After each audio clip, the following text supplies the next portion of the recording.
ఒక ఇంటర్వ్యూ చూశాను, ఇమ్మంది హనుమంతరావు గారు రెడ్ టీవీకి ఇచ్చారు. ఆయన సీనియర్ జర్నలిస్ట్ అంట.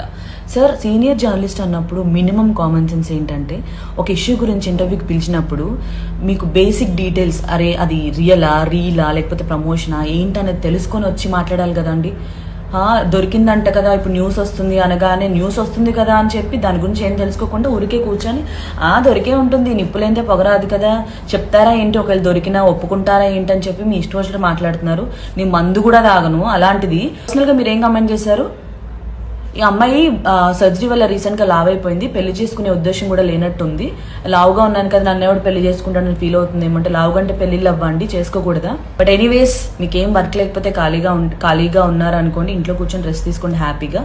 బట్ ఇట్లా ఏం తెలుసుకోకుండా ఊరికే వచ్చి ఏదో ఒకటి మాట్లాడకండి. మీరు సీనియర్ కాబట్టి నేను ఇంకా ఇంత రెస్పెక్ట్ఫుల్ గా మాట్లాడుతున్నాను. బట్ ఈ ప్లేస్ లో వేరే వాళ్ళు ఎవరైనా ఉండుంటే చెప్పు తీసుకొట్టేదాన్ని.